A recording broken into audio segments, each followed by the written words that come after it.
Hello friends, आज मैं आप सबके लिए कह रहा हूँ व्रत की टाइप 2 के बारे में। हमने व्रत का क्या क्या टाइप 1 पढ़ लिया था। टाइप 1 में हमने क्या पढ़ा था, व्रत के बारे में पढ़ा था कि व्रत की परिमाप परिधि मतलब उसके क्षेत्रफल के बारे में। उसके बाद हमने अर्धव्रत और उसकी क्षेत्रफल के बारे में पढ़ा था और उस पर आधारित क्वेश्चंस भी किए थे हमने। ये इधर क्वेश्चंस किए थे हमने। तो आज हम क्या पढ़ेंगे, आज हम व्रत के पार्ट 2 यानी टाइप 2 के बारे में पढ़ने जा रहे हैं। टाइप 2 के बारे में क्या है, यदि परिधि त्रिज्या या व्यास में क्या होती है, वृद्धि हो जाती है, तो उस पर आधारित जो क्वेश्चंस आते हैं पेपर में वो आज हम सॉल्व करेंगे। देखिए, यदि किसी वृत्त की त्रिज्या में 50% की वृद्धि कर दिया है तो उसके क्षेत्रफल में कितनी वृद्धि होगी। पहले तो हम देखते हैं क्षेत्रफल का फॉर्मूला क्या होता है। तो देखिए, क्षेत्रफल का फॉर्मूला होता है कि पाई आर स्क्वायर, सॉरी ये क्या होता है, पाई आर स्क्वायर। ये एक क्षेत्रफल मान लिया, पहला व्रत मान लिया, ये दूसरा व्रत मान लिया, इसका भी क्या होगा, पाई आर स्क्वायर होगा। लेकिन इसकी त्रिज्या क्या है, R2 होगी, इसकी त्रिज्या क्या है, R1 होगी, क्योंकि दोनों व्रत ये छोटा हो सकता है, ये बड़ा हो सकता है, तो त्रिज्याएँ तो अलग अलग होंगी। लेकिन पाई का मान वही होता है, तो ये पाई से पाई कैंसिल हो जाता है। अब कितनी की वृद्धि हुई है, 50% की वृद्धि हुई है। तो देखिए, यहाँ पर मान लिया इसकी कितनी थी, 100 थी, इसमें 50 की परसेंट क्या होगी, वृद्धि होगी, मतलब ये कितनी हो गई, 150 हो गई। तो ये 50 दूनी 100, ये 50 दिया 150, मतलब कि वृद्धि कितनी की हो गई, एक की वृद्धि हो गई, कितने पर, 2 पर। तो देखिए, अब इसको सॉल्व किस प्रकार करते हैं। ये तो बेसिक था इसके लिए। अब हम पहले 50% को लिख लेते हैं और फिर सॉल्व करते हैं। देखिए, 50% का मान कितना होता है, 50% मतलब कि हमारे पास होता है 50% बराबर हमारे पास होता है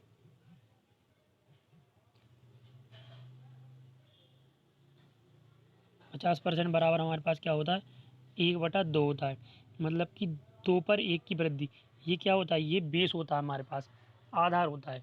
और इसी पर क्या होती है, कमी वृद्धि जो भी है इसी पर होता है सब कुछ। तो देखिए, 2 पर 1 की वृद्धि मतलब त्रिज्या क्या है, 2 से 3 हो गई। और हमारे पास क्या बचा था, आर स्क्वायर बचा था केवल। पाई से पाई तो कट जाता है, तो क्या हो जाता है, आर स्क्वायर मतलब कि इसका स्क्वायर और इसका स्क्वायर। तो ये क्या हो गया, 2 दूनी 4 और इसका स्क्वायर बराबर नहीं आएगा ये। इसका क्या हो गया, 3 का स्क्वायर क्या हो गया, ये 9। तो वृद्धि कितनी की हो गई हमारे पास, 5 की। उधर भी हमारे पास 5 की वृद्धि हो रही थी, तो क्या होगा, 5 की वृद्धि हो गई, कितने पर, 4 पर। तो परसेंट में निकालना है हमको, क्षेत्रफल में कितनी प्रतिशत की वृद्धि हुई, तो गुणा 100 कर देंगे। 4 से ही कितनी बार कट जाएगा, 25 बार, और 25 पंजे 125। तो हमारे पास टोटल कितनी परसेंट की वृद्धि हो गई, 125% की वृद्धि हो गई है। अब यदि जैसे उससे भी देखते हैं कि परसेंट से, तो एक में 100 है और यहाँ पर क्या होगा, 100 से 50 की वृद्धि, मतलब कि ये कटकर भी वही आएगा कि 50 दूनी 100 और 50 दिया 150, कटकर भी वही आएगा। कितनी की वृद्धि, यहाँ पर क्या होगा, 2 दूनी 4, देखो क्या होता है, पाई आर,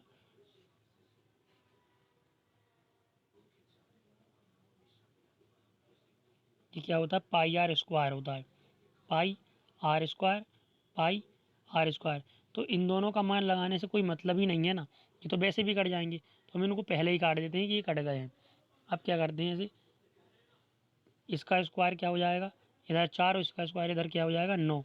तो वृद्धि कितनी की हुई है, 5 की हुई, पहले 4 था, कितने पर हुई, 4 पर, तो 100 पर।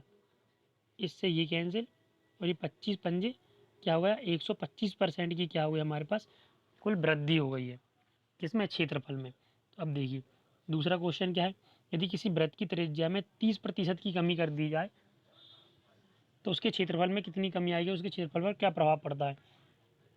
तो देखिए, 30% मतलब कि 30/100%, का बटे में 100 लग जाता है। ये एक शून्य से एक शून्य कैंसिल, क्या हो गया, 3/10, मतलब कि 10 पर 3 की कमी हो गई। मतलब पहले त्रिज्या कितनी थी, 10 थी, और अब कितनी हो गई, 7 हो गई। 3 की क्या हो गई, कमी हो गई ना। जो भी कुछ होगा वो इसी पर होगा, कमी वृद्धि। तो इस पर क्या हो गया, 3 की कमी हो गई, यहाँ पर कमी लिखा है तो कमी हो गई, तो 10 से क्या हो गई, त्रिज्या 7 हो गई। अब पाई आर स्क्वायर होता है, तो पाई से पाई कैंसिल हो जाता है, आर स्क्वायर मतलब इसका स्क्वायर करेंगे कितना हो जाएगा, 100।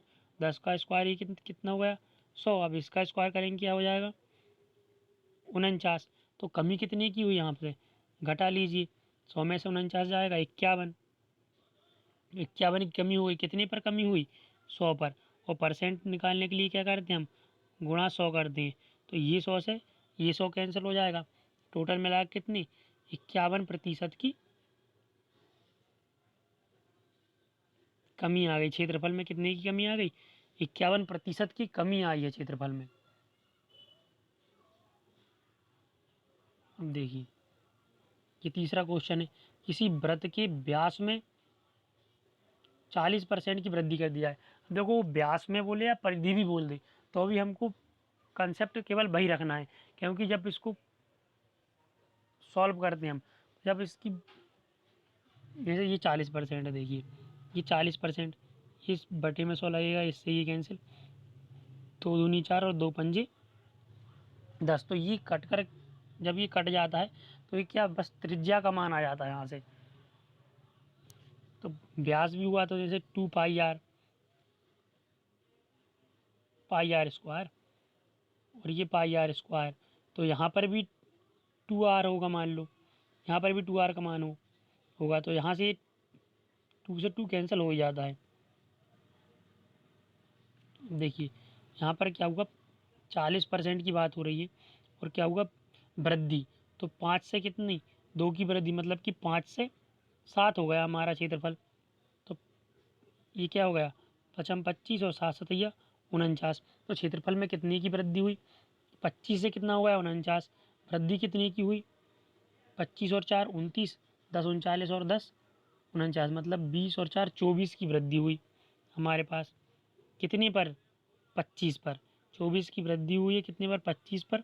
तो परसेंट के लिए क्या करते हैं 100 लगाते हैं, और ये 25 चौके 100 और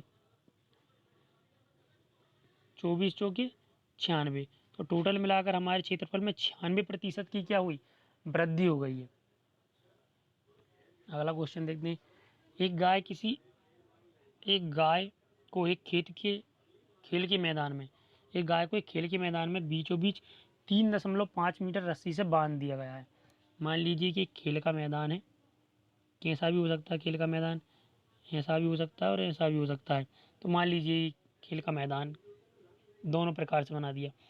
अब इसका क्या करते हैं, ये केंद्र बिंदु बना दिया बीचों बीच। यहाँ पर क्या है इस गाय को इससे बांधा गया है और रस्सी क्या है 3.5 मीटर की, ये 3.5 मीटर रस्सी है। तो अब कितनी मैदान का घास खा सकती है, तो ये घूमकर हर जगह समान रहेगी। तो मतलब ये क्या है रस्सी किसका काम कर रही है, रस्सी काम कर रही है हमारे पास त्रिज्या का। तो रस्सी ही क्या है हमारे पास त्रिज्या है, तो हम इसको त्रिज्या मानते हैं। और तो इस तरह से क्या व्रत बन गया। हम निकालेंगे क्या व्रत का क्षेत्रफल निकालते हैं हम। तो अब हम सॉल्व करते हैं इसको, और व्रत का क्षेत्रफल, तो इसमें कुछ नहीं व्रत का क्षेत्रफल ही याद करना है।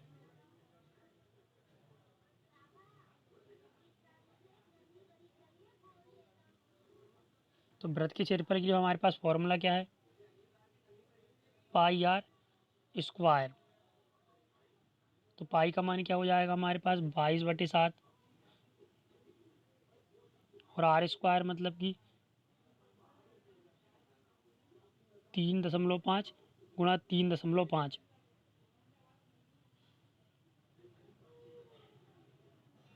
देखिए दशमलव को हम क्या करते हैं हटा देते हैं, और क्या करते हैं जितनी भी दशमलव को हटाकर एक लगा देते हैं, और जितने पीछे अंक है उतने शून्य लगा देते हैं। तो ये जीरो लगा दिया और ये जीरो लगा दिया।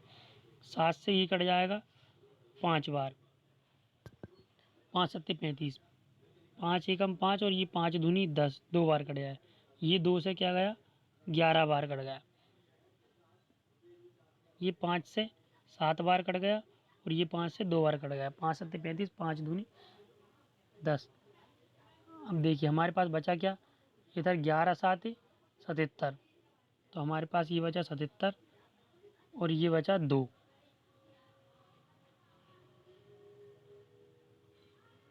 तो इससे इसको काटेंगे, 2 दिया 6, बचा एक 2 अट्ठे 16, बचा एक, भाग नहीं जाएगा दशमलव लगा के लगा देंगे। ये इस प्रकार जीरो, तो 2 पंजे 10। तो आंसर क्या आ जाएगा हमारे पास 38.5 मीटर स्क्वायर। क्षेत्रफल के लिए क्या करता है, स्क्वायर लगाता है। वर्ग इकाई होता है क्षेत्रफल के लिए, तो इकाई क्या है, मीटर है, और वर्ग लगा दिया उस पर, या 38.5 वर्ग मीटर या 38.5 metre square. Thank you friends, धन्यवाद। यदि अच्छा लगा हो तो लाइक और कमेंट और सब्सक्राइब जरूर करें। धन्यवाद।